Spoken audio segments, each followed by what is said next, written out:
Here we go.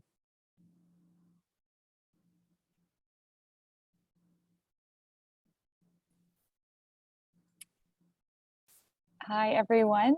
Welcome to tonight's pre-construction meeting for the East London Link project.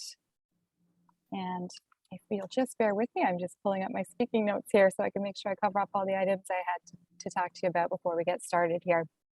My name is Andrea Roseborough, and I'm a manager with our communications team at the City of London. I'll be your host for tonight's meeting and the moderator for the Q&A session. Before we get started, I wanted to let you know that we are recording this meeting, and a copy of it will be posted on the project's webpage at getinvolved.london.ca/East London Link. If you lose internet connection, please be assured that you can rejoin at any time during the meeting, or you can watch the recording later. I'll quickly cover a couple of tech-related housekeeping items here. So this Zoom webinar is set up in a webinar format, meaning that you can see and hear us, but we can't see or hear you. The chat function this evening has been disabled for the webinar, and that's so that we can really focus the comments and questions into the Q&A area, which you can see at the bottom of the screen. So with those items out of the way, I'll now pass things over to our first presenter this evening, Jenny Dan. Jenny? Thanks, Andrea. So hi, I'm Jenny Dan, and I'm the Director of Construction and Infrastructure Services with the City of London. Before we begin this meeting, we would like to acknowledge that the land on which we gather is the traditional territory of the Attawandaron, the Anishinaabeg, Haudenosaunee, and Lenape peoples who have long-standing relationships to the land, water, and region of southwestern Ontario. The local First Nation communities of this area include Chippewa of the Thames First Nation, Oneida Nation of the Thames, and Munsee Delaware Nation. Additionally, there is a growing urban Indigenous population who make the City of London home. We value the significant historical and contemporary contributions of local and regional First Nations of Turtle Island. This evening's presentation, we have a variety of presenters joining us to provide a project update and to share plans for construction, as well as details on how you can stay informed during the project. Once the presentation portion is over, we'll open things up for a Q&A discussion. Now, I've been part of the project team to deliver rapid transit in London going back to the master planning days, and I can tell you that it's very exciting to see these transformational infrastructure renewal projects moving forward. I've had a chance to speak to many of you over the course of planning this project, and I look forward to continuing to work with you in the months ahead. For this evening's presentation, you'll be hearing from Ted Koza, Division Manager for Major Projects at the City of London, also Jaden Hodgins, Construction Project Manager, and James Scott, our Construction Business Relations Coordinator. You'll learn more about Jaden and James and their roles on the project later in the presentation when we have a chance to formally introduce them. Melanie Stone is the city's Accessibility and Inclusion Advisor and is here to talk about accessibility considerations during construction. Sergeant Mike Potruff will share information about London Police and the Coordinated Informed Response Team. And I also want to point out that we do work very closely with Downtown London and the Old East Village BIAs, and we'll be following up with both after tonight's meeting to connect on any questions or comments that we receive. We're also pleased to have Jen Pistorius from the Old East Village BIA joining us this evening, and she'll be part of our Q&A panelist at the end of the presentation. Some additional panelists here this evening to assist with the Q&A portion of the meeting include Katie Burns, who's with us from London Transit. We have Jeff Kelso here from our engineering consultant, AECOM, and Nick Stefanelli, representing our contractor, Briex Construction, is on the call as well. So now I'd like to start by giving a brief overview of the East London Link and London's rapid transit projects. The East London Link is one of 3 major infrastructure projects that will bring rapid transit to key corridors of London. The other 2 projects we're building are the Downtown Loop and the Wellington Gateway. The East London Link features curb-running, bus-only lanes, as well as enhanced stops, but there's more to it than just modern stops and transit lanes. It will revitalize more than 6 kilometers of road between downtown and Fanshawe College, and will add transportation, transit improvements, and streetscaping enhancements above ground, while repairing and replacing aging sewers, water mains, and other underground infrastructure. The first phase of the East London Link will be constructed on King Street between Wellington and Lyle Streets, and will connect into the Downtown Loop, which began last year's construction. Now I'd like to hand things over to Ted Koza, our division manager for major projects. They're the team that's responsible for planning and implementing the city's rapid transit projects. So Ted, over to you. Thanks, Jenny. Hello, my name is Ted Koza, and I'm the division manager for the City of London's Major Project Office. Major Project's current mandate is for the coordination and delivery of the rapid transit project. As Jenny mentioned, in 2021, we built the first portion of the downtown loop on King Street. Now that the first phase of the project is complete, London Transit buses are traveling along King Street to connect Londoners with businesses and residences downtown. Construction on King Street involved both underground and above ground work. The city and the contractor took a multi-stage approach for King Street construction, which allowed us to have a continuous access to businesses, buildings, and minimize impacts. It also allowed us to maintain one lane of traffic through a portion of this work. Traffic management plans and alternate routes were in place for vehicles, transit, and cyclists. Pedestrian navigation and wayfinding signs were also present for the accessibility and to guide on-foot traffic. Most of the work on King Street has been completed with the exception of some minor works remaining for 2022 and 2023. This includes the installation of bus shelters, permanent aluminum light poles, and permanent pavement markings. As you see in the top right picture, London Transit buses are already traveling on the new bus-only lane approximately every 90 seconds during peak times. Next slide, April.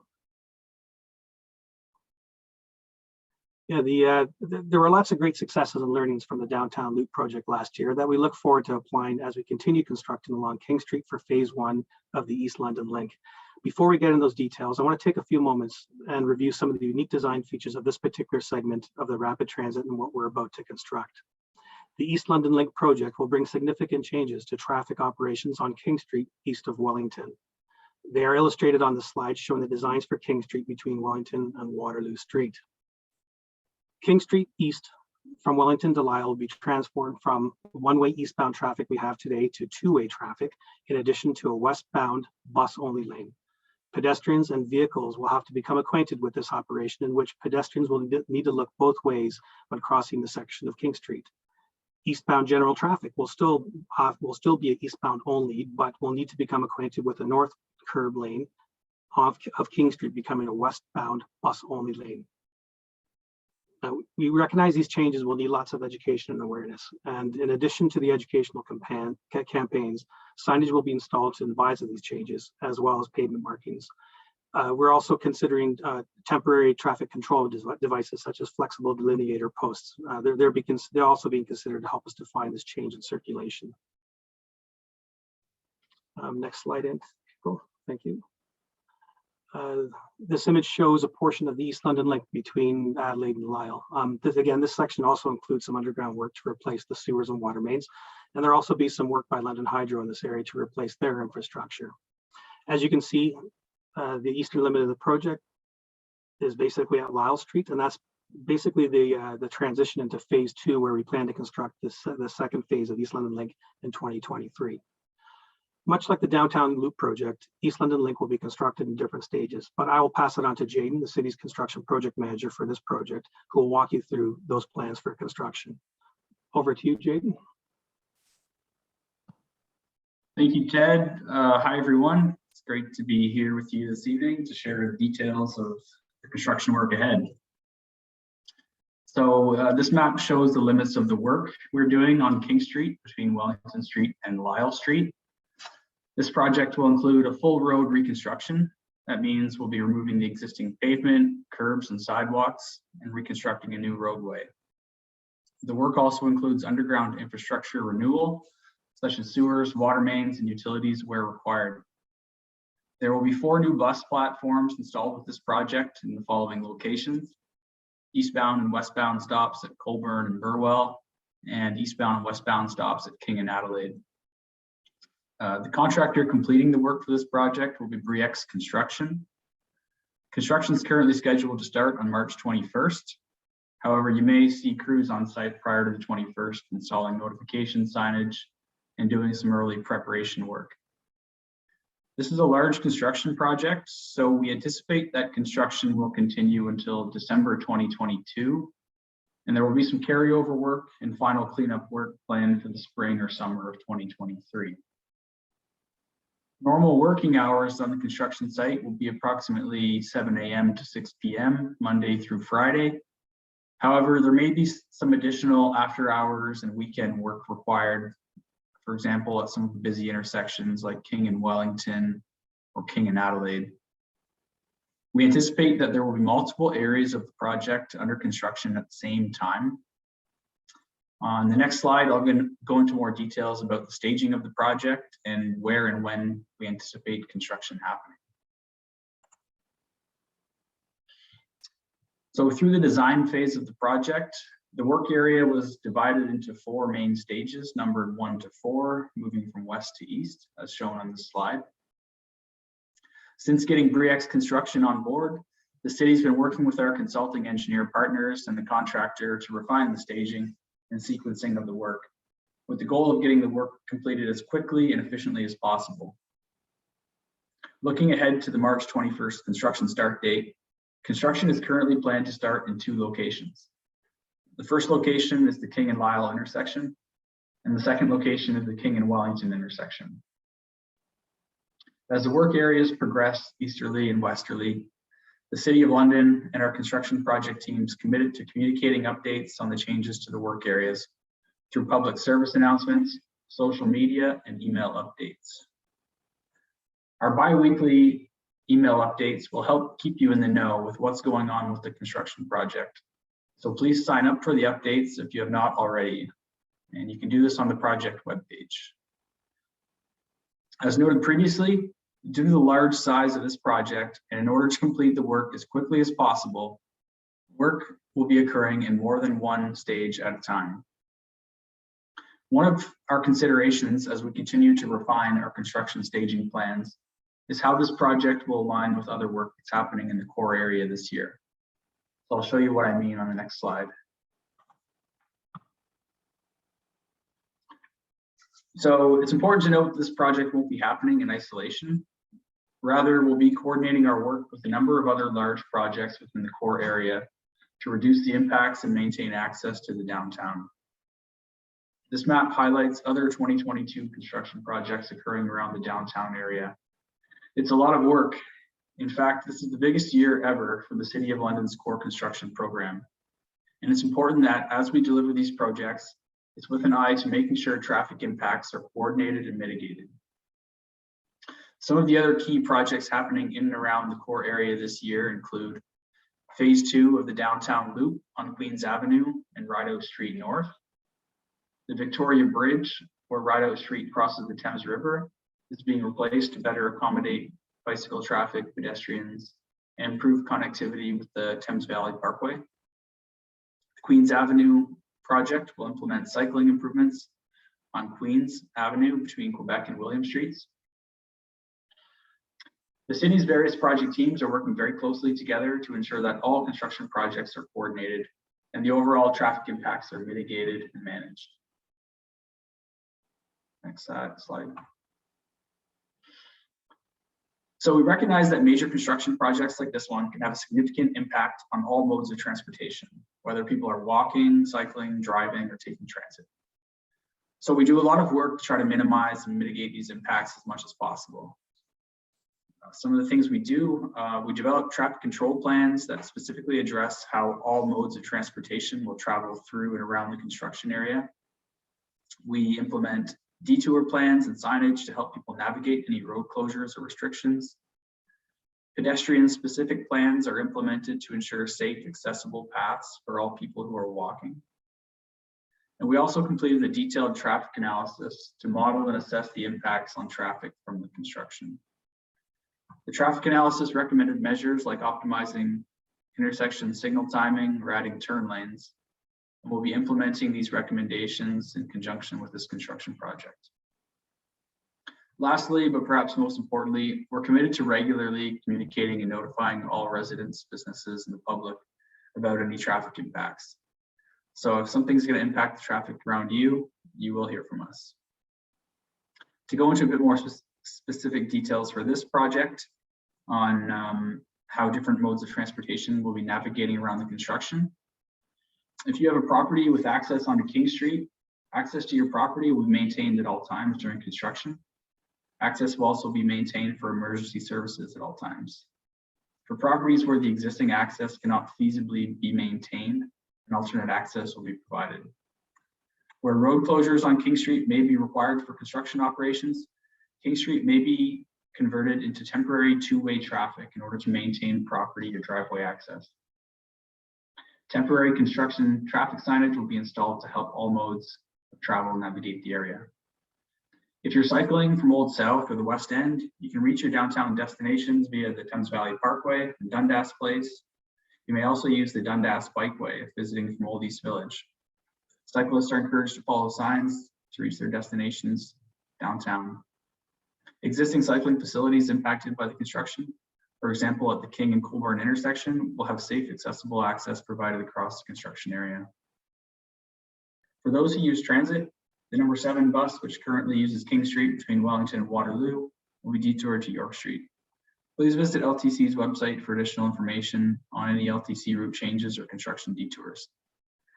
Vehicular traffic using King Street will generally be detoured down to York Street, and detour signage will be installed, and additional details will be provided through public service announcements, email notifications, and social media. So once again, if you haven't yet, please make sure you subscribe to our contact list so you don't miss any of our construction updates. Similar to last year, traffic changes will be in effect on Dundas Place, just to the west of our project, to improve safety and mobility for all road users during construction. This map illustrates the traffic measures that were used last year. The goal of the change is to keep vehicle traffic volumes low so Dundas Place remains a safe environment for pedestrians and cyclists. At the same time, the measures ensure people can still access local businesses by car, on bike, or on foot.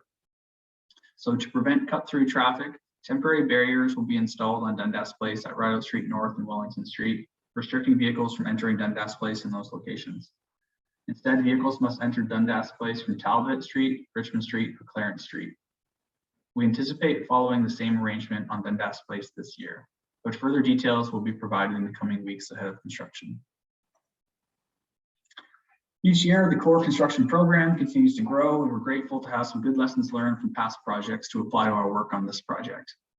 In addition to past project experience, we also conducted a post-construction survey that was helpful in planning for our construction this year. One thing we've learned from past projects in the core area is the importance of pedestrian navigation around construction sites. This slide shows some examples of the enhanced type of wayfinding signage used on our core construction projects. These signs provide a clear messaging and have a more attractive look than the typical signage that would be installed on other projects. Another good lesson learned from previous projects is the importance of communicating and providing advance notice for service interruptions. We recognize that there are going to be interruptions, and there are 2 types of interruptions: planned interruptions and unplanned interruptions. Planned interruptions are what we know we have to do in sequence for the project. We try to let you know as soon as we can. For example, we can't know weeks in advance when the water needs to be turned off, but we typically know at least 48 hours in advance. Our contractor, Reconstruction, will put a notice on the main entrance to each business that's affected, and we'll follow up with each contact that's on our email list to confirm receipt of the notice. For many of you, these service interruptions can be dealt with easily enough when you have advance notice. For others, you may have specific issues related to these interruptions. Do reach out to us if that's the case, and we may be able to help. Next slide, please.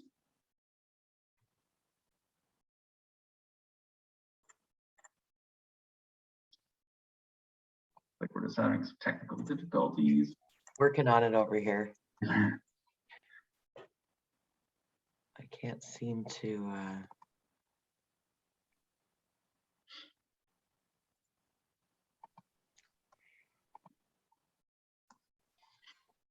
There we go. There we go. You can go to the next one. So the city is committed to keeping safety and a comfortable, secure environment top of mind. Around the construction site, there will typically be fencing installed to try to separate the public space from the construction area and to promote the safety of both sides. There will be openings in the fence where the contractor needs to access the work area and bring in new materials. Emergency services will have access maintained at all times, and our contractor, Reconstruction, will be in constant contact with them throughout the project to notify of any constraints around the construction site. We remind all contractors we work with to follow the City of London's Code of Conduct, and our entire project team, both the city and contractor, recognize this is the chance to be good neighbors and make sure we're fostering a safe and respectful environment for everyone who passes through. Construction work will generally be contained within the municipal road allowance. However, there may be times when the construction team may be required to access onto private property. For example, a water service may need to be connected into a basement, or a portion of a driveway may need to be repaved to match the new construction. For situations where private property access is required, the property owner will be asked to sign a consent to enter form, and this documents for the protection of the property owner, and it indemnifies them from liability. Also, on the topic of property, you may experience dust, noise, and vibration during construction. So we encourage people nearby the construction area to protect any valuables that may be susceptible to damage from vibrations. And lastly, on the topic of property, if at any time you have any concerns about property damage as a result of the construction, or if you're having trouble with excessive dust, noise, or vibrations, please contact me. Thanks, Jaden. I'd just like to add here that we'll be distributing a contact card with your construction contacts for this project. The contact card outlines how to report issues relating to the construction site, parking and loading zones, direct impacts to your business or property, as well as who to contact in case you spot something like, for example, someone living unsheltered or having or causing some harm to themselves or others on the property. And with that, if we could just go to the next slide. We do recognize there are a number of social issues impacting members of our community, which touch residents and businesses in the core, and construction projects can add another dimension to these challenges. So here to talk a bit about the work that London Police Services does to address these challenges is Sergeant Mike Potroff. Sergeant Mike is going to walk us through what his role is and how he and his core area patrol team deal with safety and security in the core, including around construction projects. Great. Next slide. Thanks, Andrea. Good evening, everybody. I'm Sergeant Mike Potroff, London Police Service, and I'm one of the 2 supervisors with our foot patrol unit. The London Police Foot Patrol Unit polices the downtown core and out into the Old East Village, which kind of brings everybody in here today. We generally work from 7 in the morning until 3 in the morning. That changes if there's events going on, but generally speaking, those are the kind of the parameters of the shifts that we work. We currently have over 20 officers on the foot patrol unit. The bread and butter of what we do on foot patrol is to kind of provide an approachable, community-oriented policing level that you don't maybe get from the officers that are on patrol in the cruiser. We kind of pride ourselves on being known to the people out there and vice versa. So one of the questions we get asked quite often is what is a foot patrol issue? What should I call 911 for? So Andrea just spoke about it briefly on that last slide, but anything to do with an emergency where there's a weapon involved, someone's safety is in jeopardy, robbery, a violent occurrence, and anything that's kind of a crime in progress, I always encourage people to make sure that's a 911 call. For the simple reason our officers could be blocks away, and for us to get there in a timely fashion, it's just simply not possible at times. So those are kind of the 911 calls. The calls that Foot Patrol generally deals with are in relation to trespassers, vagrancy, checking on the welfare of an individual in our downtown core, maybe an assault where the perpetrator's already left, and certainly minor thefts that occur in the downtown core and disturbances. So those are kind of generally speaking, the calls for service that we will do. As you can see on the slide there, we also have a crime prevention unit here at the London Police, and we have 2 officers that work specifically in crime prevention, and we offer a free of charge crime prevention audit. So if there's any business owners out there that are interested in maybe hardening, we call it target hardening, but maybe making your business a little bit more crime proof, let's say, whether it be extra lighting, whether it be, you know, bars over your windows, or just certain crime prevention tips. I would encourage anybody that's interested in that it's a free of charge service to reach out to the 2 constables listed there, and they can certainly help you out when it comes to that. Great, And thank you. Okay. Yeah, as Sergeant Pottruff just mentioned, London Police Services works closely with the city. We have a coordinated informed response team, and they work together on many social issues in the core when there's a need for intervention. For those who are new to the coordinated informed response program, I would like to just share a little bit about what that entails and where to find more information. The coordinated informed response team brings together bylaw officers, roads crew, parks and rec, outreach teams, and they work in collaboration with different organizations such as London Cares, London Police Services, all with the aim of helping support those living unsheltered in our city. Their goal is to compassionately address concerns and challenges that come with unsheltered homelessness, which you may have seen as business owners. Is there anything you'd like to add there, Sergeant Mike, before I move on?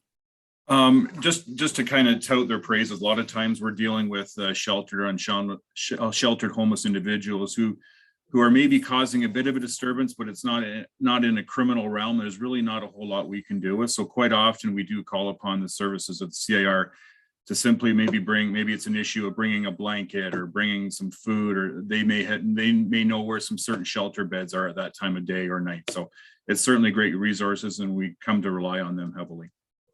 Thank you. Yeah, so on this slide, you can see there is a program that CIR has in place to help support both businesses and individuals who are experiencing homelessness. Their Trespass Program is in collaboration with London Police Services, and it's something that's offered to private business owners.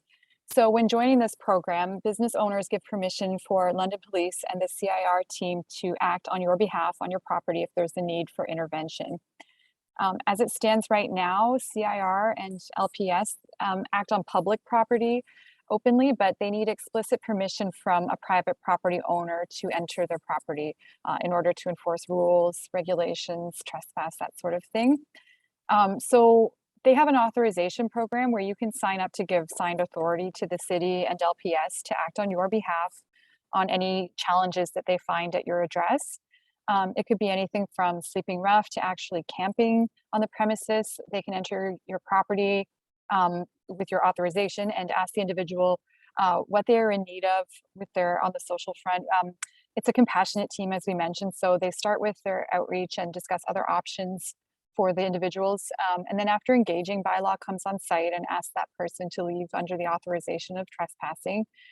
Once the individual leaves, the roads team will then proceed to clean up anything that's left behind, just to ensure there's no clutter in small areas, especially during construction, to maintain sidewalks and passageways and make sure everything remains accessible and safe. You'll see the CIR team in the area on a regular basis during construction, because it's very important that we keep those narrow sidewalks open to pedestrians. If you do sign up for the Trespass Authorization Program, that means CIR will then be able to act on your behalf anytime that you're closed or anytime they see a necessity to. So you can also reach out to the CIR team, that's the Coordinated Informed Response team, at any time. Thank you. Next slide. So another focused area for construction is accessibility. At this time, I'd like to invite Melanie Stone. She's the city's accessibility advisor to speak to you. There are lots of people in our community who, due to age, infirmity, injury, or whatever it may be, have mobility challenges. And for them, a construction zone can present lots of unexpected terrain and obstacles. So Melanie is going to speak to what the city has in place and what you can do as property owners. Thank you, Melanie. Thank you. So we know that construction does offer some significant impacts, and I do want to just state that may be for you as well. We understand it's not just visitors in the area, but people who own businesses and are occupied in businesses also have disabilities. So we need you to be in touch with us if there's anything significant that we can assist with. Through each phase of construction, I think we've learned from lessons past, and we've seen just better and better response and more accessible spaces through construction, from those bright colored fences where we used to have sort of dark colored fences to help people navigate who may have low vision or may be blind, to making sure that all of our construction workers do have AODA training. That is a requirement by law, and we make sure that that does take place. As you can see in one of these photos here on the left, a gentleman who might need a little extra assistance being led through a space. You'll notice that we have very large signs, clear pedestrian routes that are marked. That's really important for wayfinding. And if there's anything, up ahead, any obstacles or challenges or rerouting, we will make sure that people are well aware of that ahead of time. For you and yourselves, just to remember that weather can impact accessibility. So things may be going really, really well, and then we get a really heavy rainstorm and there may be more muck and debris. We need to hear about that if that is the case, so that we can do our best to alleviate that. However, it's also just really important to be honest. If people call your business and ask, are you open? How are things? Just to say, yeah, it's a little mucky out there. If you have someone to come with you, that really helps. That certainly helps me make some decisions about where to go in the city if I get some honest answers about that. And of course, we're all going to be looking out for one another, giving people information on how to get directly to your store or your establishment is really important. So very specific directions, remembering that people are often during construction, they don't have as much free movement. So they're sort of forced up against the businesses. It can be difficult to figure out where you are on the block. So putting a nice sign in your window at a readable level will help people know, oh, this is the business I'm here to see. If there's any directions on how to access your business that's different than normal during construction, make sure you put that on the sign as well. Sometimes even a contact number in case somebody needs some help and they can contact you directly. So those are the types of things that we really are going to be looking out for throughout any construction. I'm in touch with Jaden and James. If there is anything glaring, they'll be in touch with me about any questions they have, but they're the best people to get on that right away. We know that construction will mean that long-term, we're going to have a much more accessible and connected city, but this short-term pain is difficult for everyone. So we ask for patience. We ask that everyone's kind to one another, that we look out for one another, that we're aware of when people might need some assistance. So just keeping that and to keep us informed if you really are frustrated by something. Keeping debris off of the sidewalk, keeping things as clear and clean as possible, clearing any snow, hail, any debris is really going to be part of keeping the space as clear and accessible as possible. And just remember that, people moving through the space, disability doesn't look one way, right? So certainly folks who use mobility aids like walkers or wheelchairs or canes, that might be a more visible indicator of somebody who may need some assistance. However, folks with low vision who don't use a cane or a guide dog, might just need, hey, how are you doing? Can I help you find something? Or somebody with early onset dementia, or, there's a variety of disabilities. So just keep our eyes peeled and let us know about any challenges that you're having. Thanks, Melanie. This has been very informative and helpful. And as the city, we are committed to a safe, clean, and accessible construction site. So yes, if you do spot any issues, you can reach out to Jaden or submit a report through Service London at service.london.ca. If we can just move on to the next slide. Parking. Parking is a key area of priority that we hear about from businesses and residents, and we want to spend a bit of time just going over the tools that we have available to support you during construction. Go to the next slide. So we know how essential loading and deliveries are, and our construction team works closely with businesses, bylaw, parking enforcement, and other service areas to make sure that you have alternative solutions during construction. There are a few different types of loading zones that we've been offering businesses. The first is the permanent loading zones, which you can see on the left with the clearly marked no parking symbol and loading zone listed below, and time restrictions. The second type is the temporary loading zone. Temporary loading zones have a sign posted that can be used in the same way as a permanent loading zone. These aren't obviously meant for permanent parking, rather they're just meant for brief deliveries and pickups. If you have suppliers who plan to spend more time, or if you've got movers coming and they'll be spending more time, just make sure that they've got a better longer term location. You can always reach out to your business relations coordinator or a construction manager if you have any questions or require special accommodations. Last year, the city added temporary and courtesy pickup zones throughout downtown to support businesses during the COVID-19 pandemic and construction. So these like park and pickup locations, as we call them, are clearly identifiable for customers and delivery drivers when they're making quick food and parcel pickups. They can park for up to 20 minutes at a time. These are tools that we have at our disposal to implement as we see fit this construction year where it may make sense on this project. Other solutions are adding temporary park and pickup locations within municipal lots, which is another option or another kind of solution that we offered this year in Municipal Lot 8 by Bud Gardens. We added 12 new spots there as mitigation. So we'll just be monitoring and assessing if additional zones are required for this project as construction progresses. This year, the city will also continue to offer our 2-hour complimentary parking in the core area to support local businesses during construction. You can see that on the right there where we have the promo code CORE to access that. So yes, to take advantage of the incentive, customers will need to use the Honk app. It's a free app, and then they enter promo code CORE. Next slide, please. On to supports and communication. So we've just shared with you a lot of the practical considerations that we'll be applying to this project. And of course, another key part of mitigating construction impacts is communications. Through targeted and strategic communications plans, we'll be really working to make sure Londoners know how to reach you, how you can get around, and how to access all of the areas surrounding the project as well. Last year, we worked very closely with Downtown London and Old East Village BIA to enhance our communications and promotions for King Street and Dundas Street, respectively, and to promote businesses during construction. So we'll continue to work with them to support any of your business needs through the course of this project. Next slide, please. We know how important it is for you to have direct communications with the project team. And over the last 4 years, we've had a business relations manager working alongside you in the city to create process improvements and provide ongoing support to businesses impacted by core construction. I'm pleased to introduce you today to our new business relations coordinator, James Scott. James will be supporting you throughout this construction season, and I'd like to just hand things over to him briefly as he'd like to share a few words with you. Thanks, Andrea. Hi, everyone. I'm James, and I'm looking forward to the upcoming construction season and meeting everyone personally.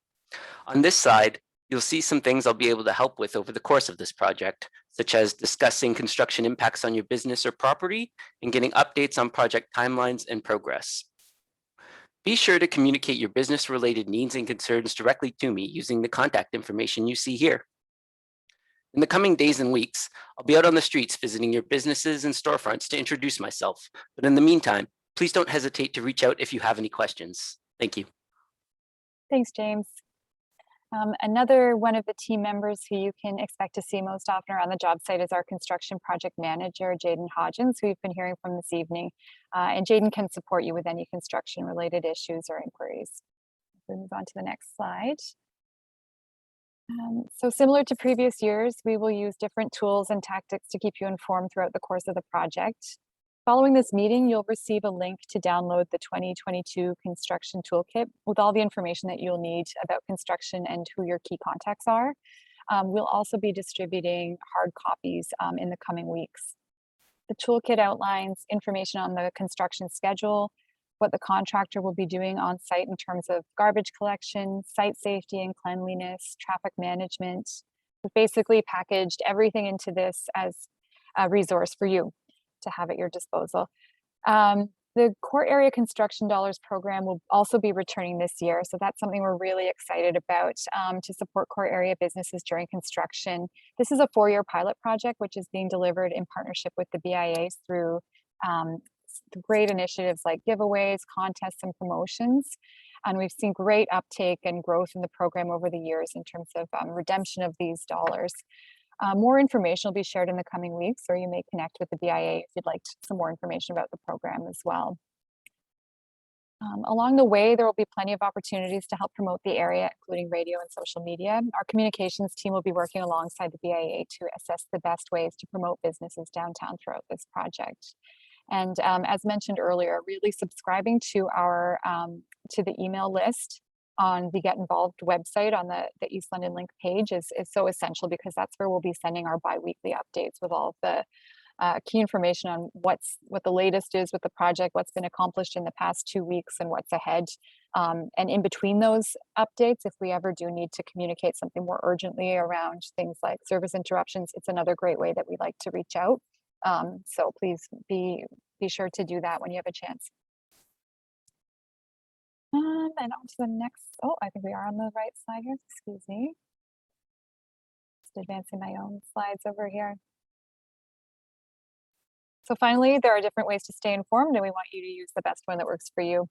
I've already mentioned signing up for the email notifications and the bi-weekly updates, which is great. And yes, make sure you check out the project's webpage. It's getinvolved.london.ca/East London link.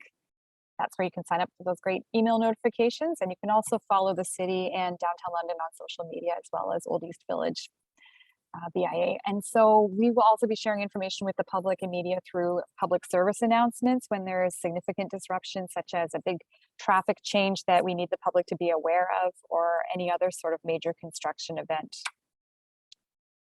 Next slide. Here are some of our key contacts for the project, should you have any questions after tonight's meeting. With that, thank you so much for joining us for the presentation part of tonight's meeting. This is the end of that component, and now we'll begin the Q&A portion of the webinar. And I've seen some great questions coming through already, so just queue those up. We've got the team available here to speak to them. So we've got a question here about the arrangements for garbage pickup. And I imagine this might be a good one for Jaden to handle, but please anyone else jump in. I am concerned about arrangements for garbage pickup. Can you address how this will be accommodated? I have a pharmacy and must have garbage disposal available. Sure, I can answer that question. Thanks for the question. So garbage pickup will be maintained at all times during construction. And our contractor, Reconstruction, will be assisting any properties that may not have full access for garbage collection. They'll be assisting by moving that garbage to an alternate location. And we'd be happy to review that further with any specific properties. Feel free to reach out to myself and we can look at the specific details of your garbage operations and make sure we have that planned for. Thanks, Jaden. We have a question about access plans. Will the contractor provide specific access plans in advance, both pedestrian and automobile, to large high-rise complexes? Yeah, I can answer that one.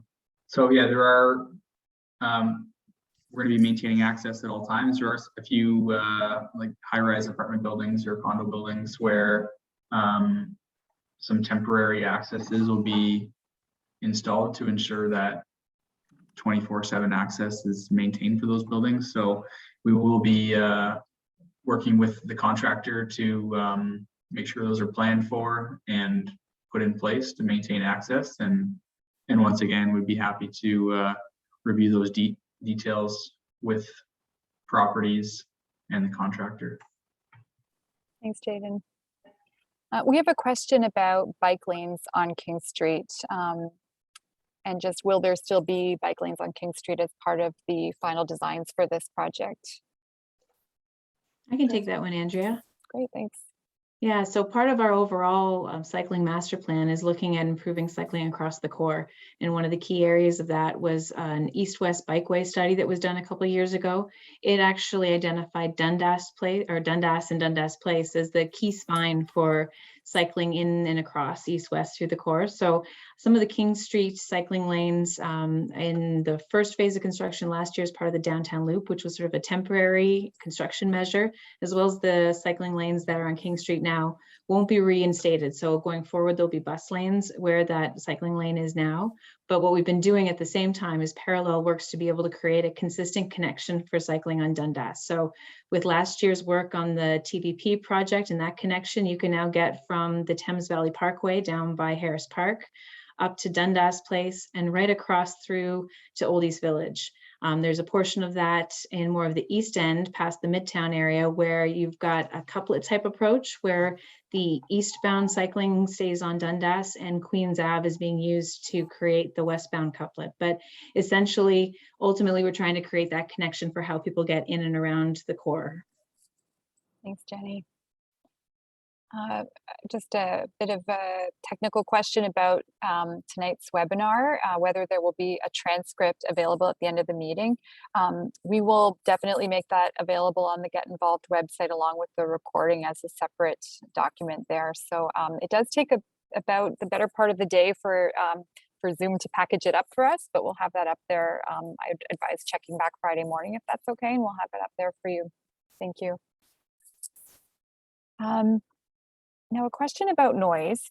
Someone living in a high-rise flagging that noise increases exponentially the higher up you are, and what steps are being taken to assure that the construction noises don't flood all of the residential high-rises between Waterloo and Maitland?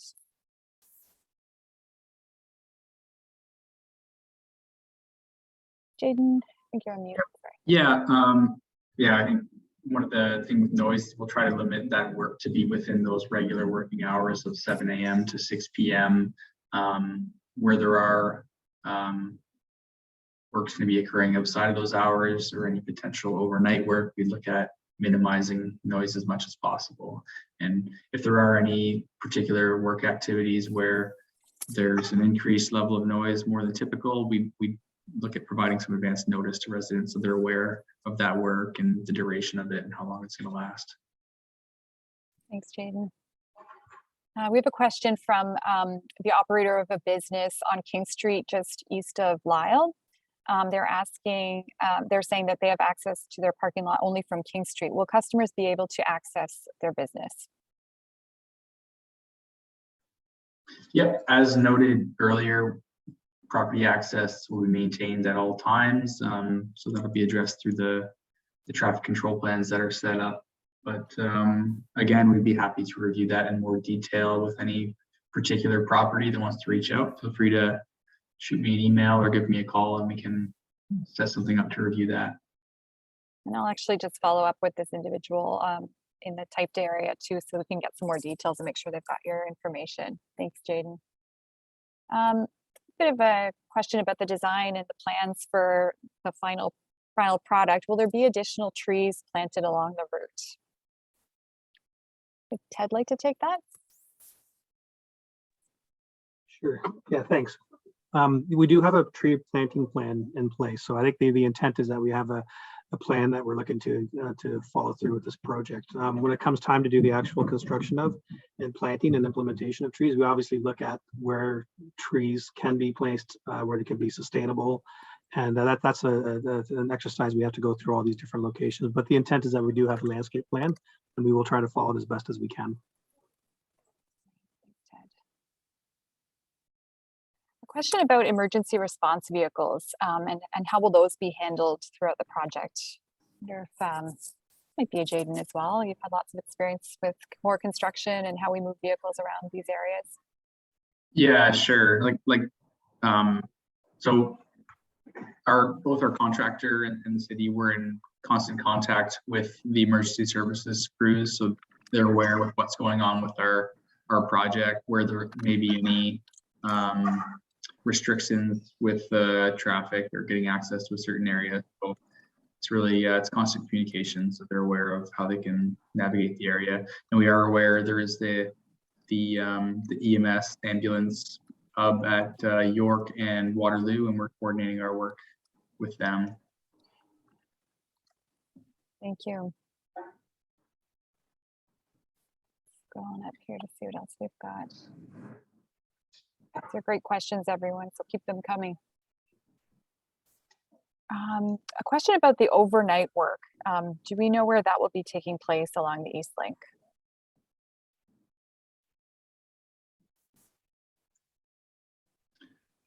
So I'm not sure if we would have those specific details at this point. We're still continuing to develop the construction plans, but maybe I would just open it up to other members of the construction team, whether it's Jeff or Nick. You guys have any particular areas where there may be overnight work?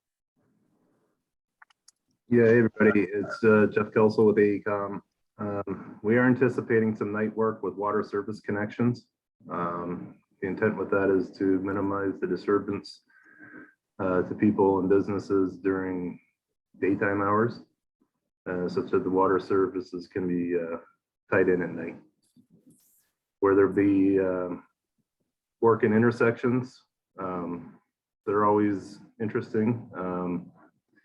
Where sometimes we find some surprises and it leads to the best thing to do is to do that work at night, because generally speaking, there will be traffic maintained in both lanes, not both lanes, both directions on Wellington and Adelaide. These are two of the busiest cross streets that traverse King Street. So there may be certain activities that might be best done specifically on those two intersections at night. It's kind of what we're not saying is going to happen, but it's possible. And that's to minimize impacts on traffic as much as anything. Keep the flow moving. Thanks, Jeff. I've got a question about how traffic will operate. Will there be a left turning lane at King and Adelaide? I'm assuming that's as part of the final design. Is that a Jeff or a Ted? Yeah. Yes, there is a left turn at Adelaide and King. And we can certainly, if you have more specific or design questions, you're welcome to pull me aside. We can talk about those. But yes, there will be one. Thanks, Ted. Yeah, there's actually a few questions in here that kind of lean more towards the design, which is totally fine, and we can speak to those here. But I'll also just flag that if anyone hasn't had a chance to check out the recording of our November public meeting where we shared those final designs, there's some really great renderings, great designs in there that you can check out. Lots of good information. Covers things like streetscaping and just the traffic operations, things like that. So that's on getinvolved.london.ca/East London link.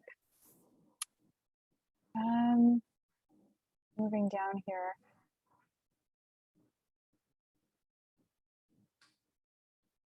Great, thanks for that email someone just sent through. Have the YMCA and the ARC been consulted? There's a feeding program on King right now that's very congested with lineups for food. Will that be moved during construction?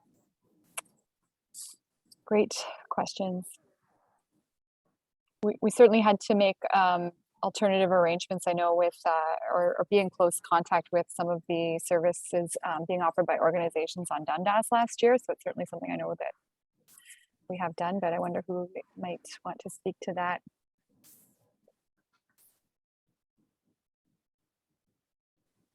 Jade, maybe you can speak to some of the work that we do right before we're about to go into an area to, for instance, 186 King, where we knew that there was just past examples we can pull from to speak to. It's not that there won't be accounting for this, but. Yeah, I don't have the full consultation record of who we contacted through design, but I know that James, myself, will definitely be doing a lot of outreach here, pre-construction, working out these final details with property owners. So we can certainly connect or reconnect with the Y and the ARC to understand the requirements.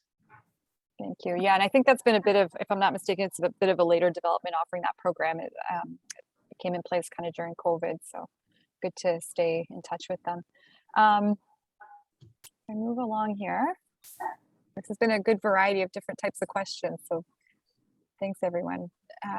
Will there be, where will the rapid transit bus stop at King and Colburn be? On the east or west side of Colburn? Oh, I can answer that one. So the rapid transit bus stop at King and Colburn will be on the east side of the intersection, on the north side of the road. So that'll be a westbound bus stop, and then the next one is just a little bit closer to Burwell in that same block between Colburn and Burwell. Thanks. I'll plug those that design presentation that's on the website too. You can see there's a really good visual there that I found helpful. Will the new lighting along King also be done on Burwell, Maitland, William?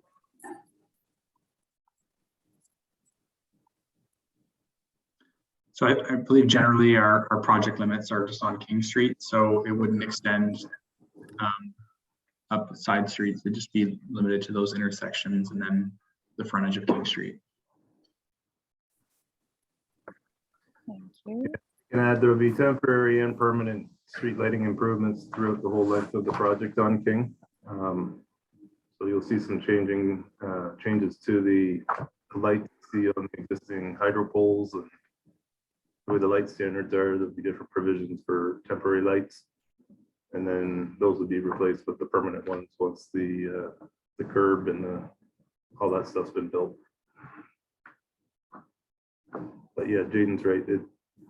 We don't go too much north or south of the King Street road allowance on this particular project.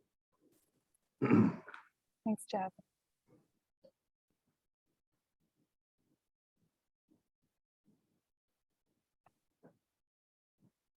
A question about the plans for trees and other plantings. Got a couple here actually. Has the tree planting plan been developed yet? How do you plan for the community input on something like this? And is there a budget in place for this aspect of BRT? And that's followed up with a question about whether we might be exploring lawn alternatives, pollinator plants along with trees for rainwater management. Yeah, I can build on some of Ted's earlier comments about our landscaping plan. So we do look holistically at the entire corridor and try to identify, as he said, those areas where we can have the best opportunity for sustainable trees that are going to survive in that environment. It is a very urban cross section. So in some cases, some of the places where we are using trees, we're doing more of a silva-cell type, which is basically an engineered cell underneath the surface of the sidewalk that makes sure that there's a proper media to give those trees the best chance at surviving. So it's a very deliberate approach to how we find opportunities to put different types of landscaping. I think the question also sort of was asking about opportunities for rainwater management and things along those lines. Again, with this corridor, our existing conditions are pretty impervious today. So we're pretty much matching our existing versus our post-construction conditions.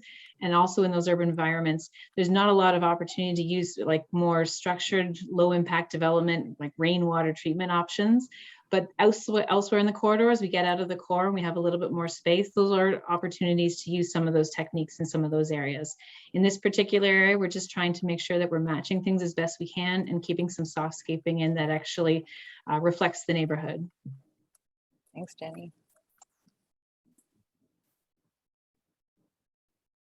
That's right, Jenny. And some people may be interested to know, what trees have been removed to date. You may have noticed a few on Wellington, immediately north and south of King, in the boulevard, or not the boulevard, but in the median. But generally speaking, the trees that will be removed have been there. I'm looking at the drawings right now. There's a lot of trees being added. And what Jenny and Ted were talking about earlier about these soil cells, it is a kind of a new product that's being implemented throughout areas of urban development where don't thrive very good in some of the clay and gravel scenarios we've got. So what it does is it opens up the void more or less with structural reinforcement to provide soil, ideal soil for trees to thrive, and that's what that's being implemented on a lot of the downtown work and specifically as part of this project as well. But in addition to trees, there are landscaping provisions, there are drawings, what the specific question was, but there are plans that are available to review.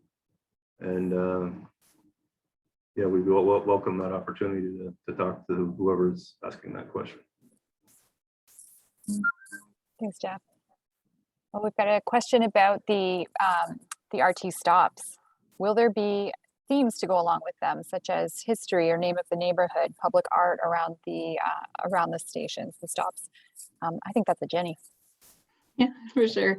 Definitely, we're moving forward with opportunities as we install and I guess come up with a specific siting for each of the RT stops, how we can use opportunities to be able to reflect the surrounding neighborhood, add some context.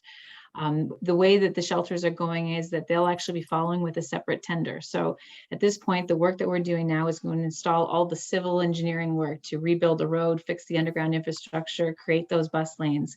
And we'll be creating the base for the platform of the shelters. And then we'll go through a separate procurement to find a shelter fabricator who'll come and bring those down. And then as part of that, as we move to install each of the different shelter locations, we'll be looking for opportunities to try to customize them, bring some element in. Now, they are going to be very modular so that you recognize immediately an RT stop from one location to another. But within there, we are leaving sections, envelopes, almost like a bit of a blank canvas to be able to provide opportunity to have some customizations that reflect the surrounding neighborhood. Thanks, Jenny. A couple of helpful comments here from someone operating a daycare beside Colburn. So the first is, we have an active daycare beside Colburn and lots of dog walkers. Please keep that in mind when providing walkways. We will need wider space to stop negative interactions between pets, as well as increased lighting for parents. And a follow-up comment that there's a school bus stop at Colburn and King, currently doing morning pickups and afternoon drop-offs for Colburn Center as well. So that's good info for the project team. Move along here. A comment about the traffic lights. Currently, many of the lights are not synchronized and it takes a long time to work your way around the core. Some lights are close to a 2-minute delay. What are your plans for this? Thank you. I can maybe start with some comments for there. So with this project, each signalized intersection is going to be reconstructed with brand new traffic signal equipment, and so that new equipment with radar detection systems will certainly help traffic flow through the area and be integrated with our whole transportation and traffic network. Thank you.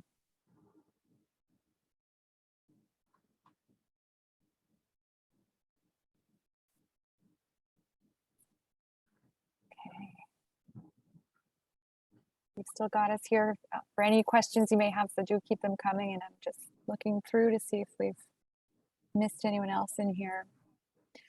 We did have a question that kind of relates more to the design again, around how the traffic flows in the Midtown area. I know we pulled from the design presentation to show kind of the west end and the very east. Don't know if anyone actually has that available to speak to, or if we can pull up one of those slides from earlier tonight, to what would be the best way to maybe illustrate that. It's specifically around how the narrowing of the lanes will happen and where that will happen. Ted, I wonder if you can speak to that, or would someone else prefer to? Jeff, perhaps? Andrea, you had made a really great suggestion earlier about how our public meeting that we held in the fall, in that meeting, our presentation actually went like block by block and showed the full design. You could see where trees were planned. You could see how the lane structures were going to work, where turn lanes were.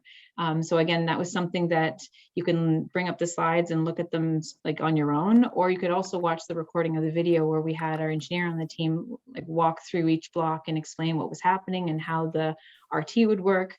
So there's that's a really great opportunity. I encourage people to look at that, because you might want to zoom in and really focus on the area around your property or where you live or work. And it might flag some questions, and we're always interested to hear if you see something because you live there and we don't recognize an issue that might potentially come up. We really encourage people to do that. So I think we can maybe towards the end, if we want to try to pull that up, we can bring it up here. But I think that's my suggestion is go back and check out those slides, because there's a lot of great information, and then contact us with any questions you have. Thanks, Jenny.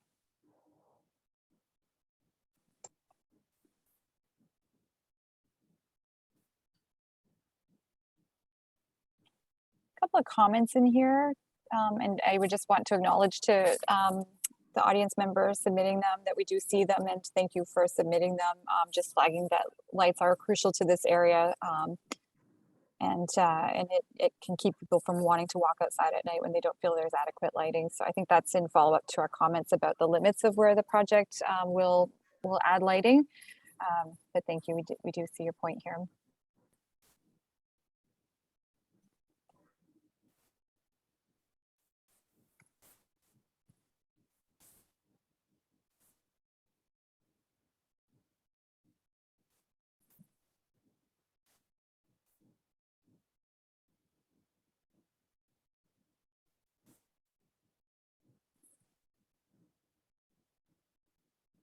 Had a couple of questions come through tonight about, you told us to subscribe. How do we do it? Is it an email?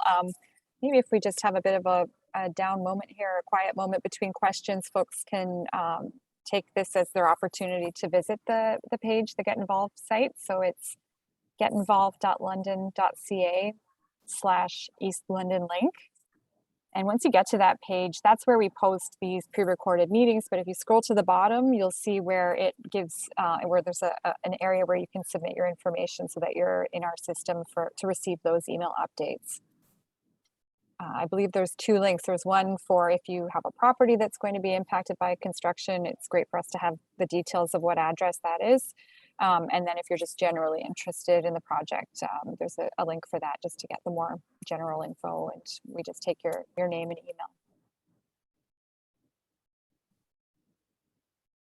email. Got a comment about funeral traffic. With so many funeral homes in this area, there may be a plan needed for those routes. That's a great flag. I know that we've been in close contact with the funeral homes throughout the project, but if there are any comments, please feel free to add, team, but thank you for the comment.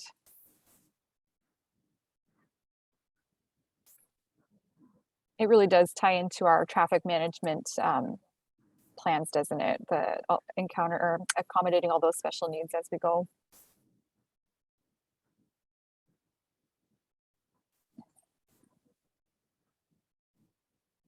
Yeah, I'd just reiterate stuff Jaden was saying earlier, is that we'd be pleased to meet with anyone and everybody to talk about your specific questions and concerns, so we can help come visit you and illustrate to you or point out. There are a lot of businesses and properties along here. The questions earlier about the buildings north and south King, just west of Colburn. There was a question about access to those places. Basically, there's going to be some version of a temporary road constructed and maintained to get into those parking garages. Similarly, to get into the Hilton, basically the project's going to get sub-staged or sub-split up, the work between Wellington and mid-block to Waterloo. There will be reverse traffic heading west so that people can come down Waterloo and go west on Waterloo, or down south on or north on Waterloo to go drive west on King to get into the parking garage for the Hilton. The police station, a lot of the access for the London police, when that block will be under construction, will be off of, I believe it's William, the side street. This King Street has a lot of opportunities to come in off of different side streets or alternative routes, and we'll be implementing them to the maximum extent we can. There has been some questions recently about how and where that happens. So if you do have specific questions about that, we encourage you to reach out to us. We do want to make it clear to you and know about what concerns you don't have about how we would do that, because that's how we can make it better. So just be aware that we do want that. We've got site staff that'll be there full time, that we'll be working directly with the contractor to improve things as it goes. And anything that you're got big concerns with, we encourage the feedback. Let that be very clear. So said it to the people downtown last year, bigger job this year, next year another big job. It's just a key part for who's ever trying to get this done. We need to have that feedback so we know what to improve or what's bothering you, and not let it dwell and then kind of get rubbed the wrong way. So like I say, we do have full-time field staff that's there. They'll probably be wearing a white hat, and if you wanted to just approach them, we encourage that. They'd like to hear from you, and then they'll get back to some of us who can review and evaluate things and work with the contractor to make things better if you feel that it's not quite the way you wonder what's going on. So, Thanks, Jeff. I had to say that at some point during this call or meeting. So just around the communicating these temporary adjustments to traffic and interruptions, something that we've done in past where it made sense for businesses was to work with our graphic designer to draw up kind of user-friendly, attractive map graphics that businesses can then use to send to their customers and their visitors, letting them know how to get to them. It's something they can share on their social media. So that's just one example of some of the tools that we can provide at various points throughout the project. I know we did encourage folks to visit the presentation of the designs, but we may not all be together again in this way and no time like the present. So we thought we might just pull them up here. April, we're gonna have to do some some Zoom fancy stuff here. Maybe if you can let me take over, I can share the deck from our last PIC. And let's do it without dropping the call here. I know we can. Let me see. Andrea, that slide actually would work if you lit up again. We can talk about lane widths and general geometry. I was thinking of pulling up the stuff that focused on the area like from you know, Maitland to, is that all right? Or That's fine. Yeah. just maybe walk through that real quick, and then I know people set aside a bit of time to go through this with us, so I want to make sure they get the info they'd like. While we just have a moment, I thought we could have maybe an opportunity for Nick from BRIEX just to say a few words and introduce himself. And Nick. Thank you. Hi, everyone. I'm Nick Stefanelli. I'm the project manager for BRIEX Construction. We are going to be taking care of this project from the construction side of things. BRIEX has been a part of London infrastructure for a lot longer than I've been around, a lot longer than most of us have been around. We're looking forward to this project. We do understand there is a lot of constraints as far as pedestrian access, vehicular access, residents, businesses. It's a long stretch of road. We are going to be, so far we've been working with the city to try and mitigate as many impacts as possible throughout construction. I know Jeff had mentioned it. AECOM will have boots on the ground. BRIEX will as well. If there are any concerns that come up, we'd love to try and work with everyone. We do understand the inconvenience that we bring everywhere we go. It's never our intention, and we do try and leave a finished product that does look a lot better than when we showed up. So that will be our intention here as well. And we anticipate this project should go well. So I know me saying that might not alleviate all concerns, but I hope I can try and minimize them a little bit here. So Thanks, Nick. Yeah, we're looking forward to getting started with you guys. Alrighty, so I did pull up here some of the designs from our last meeting, and I wonder if, Jeff, would you like to speak to this? I think the question was specifically around the narrowing of the lanes as you head through this area. Yeah, Andrew, did you want to maybe start at the Wellington end? Sure. I think I might be going glitchy, but did you want to start at the Wellington Yeah. end? And we could maybe just kind of. Totally, Jenny. And just one sec here. All right, so we're at, oh, it does start, I'll start at Wellington. There we go. There we go. Jenny, do you want to say something so we can see if you're glitching still? I think you're maybe a bit glitchy. Still glitching? Yep, a little bit glitchy. So perhaps someone else can speak to these slides. I'll provide a few comments. I think the kids. What? Yep. Yeah, the kids are on Roblox. I'll just put, just so people can understand what they're looking at here. So, essentially you got Wellington Street on the west side of the figure, Waterloo on the east. There's the rapid transit lanes on the north and south sides of King. And where you see the right turn arrows, those are right turn arrows. I know that because that's on the west side of Waterloo Street. There's a lane to turn right, so you're headed south. I believe there's 2 lanes in the middle, one way headed east. And the broken line segments you see within the red RT lanes represent points of entry of where you would cross the RT lane as a driver or driving your car or truck to get into On the north side, this would be the Hilton. And then on the south side, there's the parking lot. I forget what building that is, but that's what you see with those dashed lines, in case anyone's wondering what that's about. And that's to represent that these are somewhat authorized places where you're going to leave King Street, cross an RT lane, and we try to identify that visually. What you won't see in 2022, at the end of 2022 construction, is the red pavement markings on the road. Similar to what's happened on downtown Loop Phase 1 from right out to Wellington. There's still surface asphalt work to be done to finalize the paving on the road and smooth everything out as finished product kind of thing.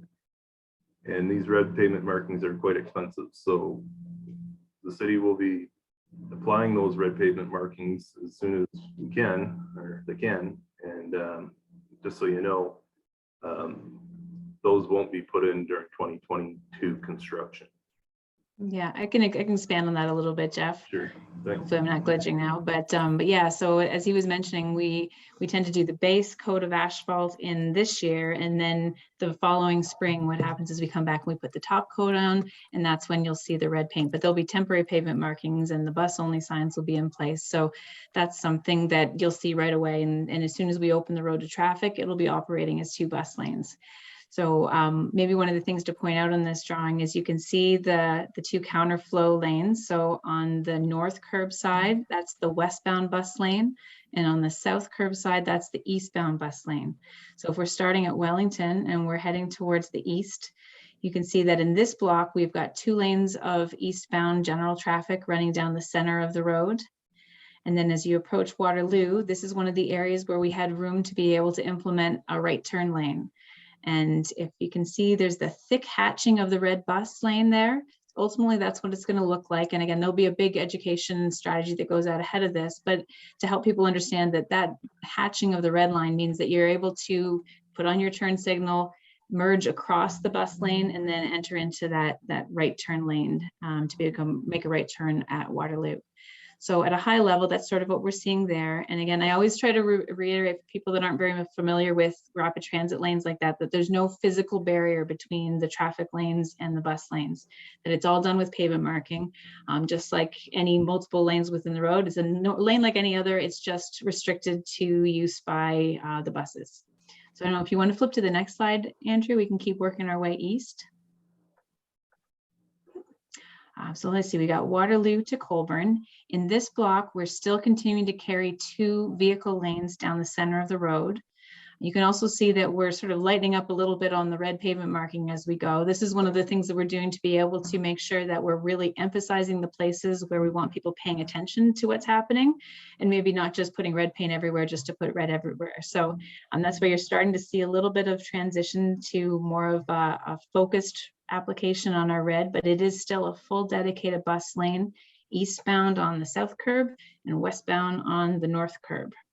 In this case, we have a bit of a different situation as you approach Colborne. So you see we've got a left turn lane that'll take you north on Colborne. And then on the south side, you've got a right turn lane. But in this case, we didn't have the space to be able to have a dedicated right lane. So we've pulled back, and that is a merged one. So it's a shared through lane for the bus and right turn for vehicles. So again, each of these situations, they change a little bit depending on how constrained the corridor was. And again, it's all part of that education program we'll have to have as we start to implement this going forward. Next slide over, Andrea. All right, on Colborne, back, yeah. So here's an interesting spot. Here's Colborne. So I think if you remember, I mentioned there was a left turn lane that went northbound on Colborne. That's really what ends that second of the 2 lanes. So from Colborne continuing east, we now have just a single eastbound vehicle lane that's running down the center. So as a result of that, you see a little bit of pavement marking shadowing within King Street to kind of pinch that down. This is also a really great shot because it shows you where the Colborne bus platforms are going to be. In this case, they are staggered a little bit, and that also is really part and parcel with how we were able to fit everything into this tight corridor. So the westbound stop is on the, I guess, the northeast corner of Colborne and King. And then the south or the eastbound stop is a little bit closer to Burwell on the south side. And they're staggered a little bit, again, to kind of manage some of the space within the corridor. Next slide, Andrea.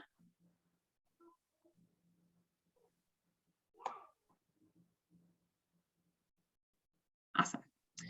All right, so now we're continuing on to the east. As we said, we've now reduced down. We've got one center lane of general traffic. We've got our northbound lane is the westbound curb lane, and I'm going the opposite to whoever's running the mouse, but that's fine. And then the southbound is the south lane is the eastbound bus only lane. Again, in this section, we've managed to include a right turn opportunity by sharing that right turn lane with the buses. And then continuing east.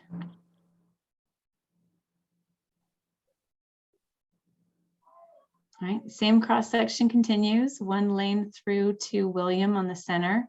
Again, those bus lanes and counterflow. And so another thing to point out about that westbound bus lane, you know, it sounds like it's something, you know, very unique to have what we call a counterflow bus lane, but it really is just, you know, when you think about any 2-lane road, you've got a pavement marking line that goes down the center of it. You've got eastbound and westbound traffic. The only difference in this case is the only people that are going to be using that lane is buses. So it's not that it's something very unique, but we do understand that it's going to be a little bit of something different for folks to get used to. You want to keep going, Andrea? Mm-hmm. We're approaching Adelaide. So here we're coming up to the Adelaide intersection. So from William to Adelaide, we carry that center running traffic lane in that location. Because we have a stop in this location, in order to accommodate a right turn lane, it's inside it's part of the center part of the lane there. And then we've got our platform on that south corner down here. And so because that's there, we're not sharing the bus lane for the right turn or providing a crossover. In that case, there would be a special phase that controls that right turn lane so that they can safely make that movement to head south on Adelaide Street. So a little bit of a different situation in this location. And for anyone who doesn't know what phase is, like me, it just means a special light, right? Sorry for the engineering talk. Yeah, so that's it. Now in this case, we've kind of broken up Adelaide intersection, but I think again, one of the things we've really worked on with this intersection design is to again, keep it contained, to be able to not really kind of have too many property impacts and maintain flow, try to simplify it as much as we can. It is a really complex intersection. I'm gonna flip to the other side, Andrea. Mm-hmm. So now continuing over, we've got the other King Street platform, and Adelaide is on the northeast corner there. So again, in this case, because we have a modular stop, we have the ability to choose how many shelter components there are. We can try to squeeze it down if we need to. So this will be a little bit of a condensed stop, but it'll still have all the key features of a standard rapid transit platform. We still have one general traffic lane running down the center, our 2 bus lanes in opposite directions on the north and south curb. And then again, when we get to Lisle, you see that we've done the right turn lane by sharing the bus lane to be able to fit that in as well. For those of you that know the area well, you may notice some changes on the southeast corner of Adelaide and King. So the previous offshoot, the section, I forget what the street's called, Ted knows it really off the top of his tongue, but the north entrance ramp off of York Street to get to Adelaide. Going forward, that's actually going to be closed as part of this work. So we'll be having signage and wayfinding to help people know that are coming from York and trying to get north onto Adelaide where the best alternate turning points are. But from, again, trying to simplify the intersection, create a safe zone for what is going to be definitely a transit hub that supports the west end of the Old East Village. And there's a lot that we expect to be happening here in terms of pedestrian movements. It was really important to make it as safe as possible. And so that takes us to Lisle, which is, again, the end of our phase 1 for East London Link. So again, it's a lot of work. It's a ton of city blocks. And again, we're going to be excited to work with BRIEX and with AECOM to be as strategic as we can to get through this much work in a single construction season. And all the more reason why we encourage, if you haven't signed up for those email updates, please do, because that's how, as we're working through this work, if anything changes or we need to keep you updated, we can get in touch with you. Thanks, Jenny. No problem. So I'm going to give back control to my colleague April, and we can just get to some more of those questions. As I figure out how to do that, I'm just going to read one of these questions too, so that we can be having a chat while I figure that out. This one's a question about dust. How does the team handle the dust entering the ventilation areas of the condos in order to reduce it? There are a couple different measures for suppressing dust. There's certain products, materials that are used to put on the fresh gravel or the soil to keep dust levels down. So we'll be making sure that that's being applied and dust levels are kept to a minimum. Thank you. That's correct, Jane. And often what we do sometimes when it gets to the hottest parts of the summer and things really are dry, we go put the water truck through and they just basically water the gravel down to do that. So it's a combination of the water and dust suppressants. That is something that, you know, we've been doing. We realize that's a sensitive question to people, or reality of construction. So basically it's a weekly thing, if not daily in some cases, that's monitored, and provisions are done to address that problem. Thanks, Jeff. We have a question about timing of phase 2. I personally often mix up the phases nomenclature with the stages. So if we could speak to stage 2 and then also phase 2 next year, that would be great. Because I'm not quite sure what the questioner was referring to. So stage 2, what area was that again? That was the stage between Waterloo and, perhaps we can go back to that slide. I think the question, yeah, I think it's referring to like the second phase of East London, like this whole project being the first phase. The second phase is planned for to start next year. It's continuing east on King Street. Great, thank you. And if that wasn't what you wanted to know about, let us know and we can go back to the slide about the stages. Yeah, I can just reiterate what Jaden had described at the beginning of the meeting. We put together contract drawings for tendering purposes and to get them built to help scope out things. You know, this is 8 city blocks. Basically, we kind of assign limits of work so that the whole thing doesn't go under construction at once. And the 4 that were identified originally in the beginning of this meeting is not necessarily how contractor is going to attempt to complete all the work at once. What you'll see at the beginning here on the onset of the construction is work at pretty much both limits, the east and west limits of construction. So work on the west side of Wellington, traffic will be diverted to the east side.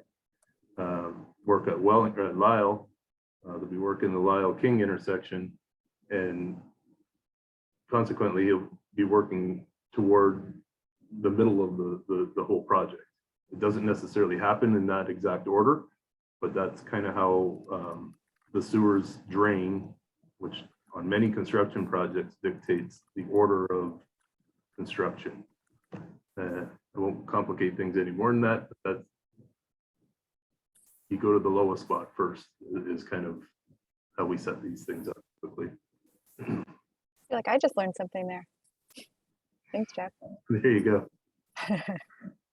That's sewer engineering and construction. Nick can elaborate on that if he'd like. Have anything for us, Nick? We're currently at the end of our questions that we've got in the bank so far, but we'll stick around for a few more minutes in case there are any others. And of course, this isn't the end of your opportunities to be in touch and get answers to your questions. Just reach out to any of the team members whose contact information we shared tonight, and we'll be happy to follow up with you.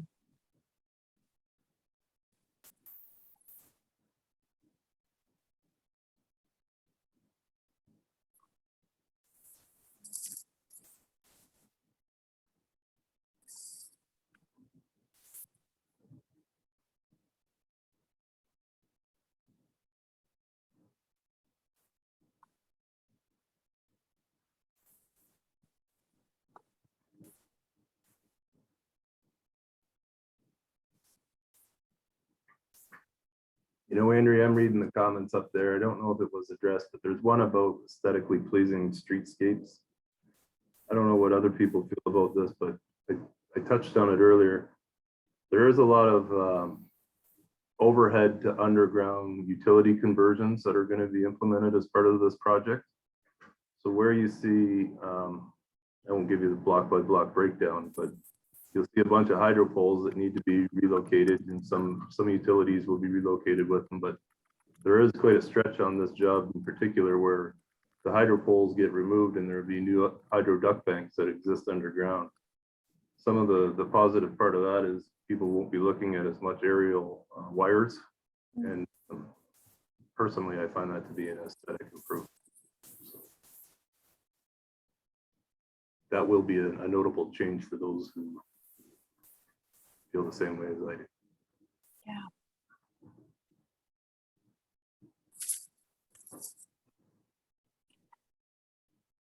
We don't have any other questions at this time. I think we can probably wrap this up then. I just want to thank everyone who came out today. And oh, I've got one more helpful comment from a member of our panel here. Yes, that's a great flag. Thank you, Sarth.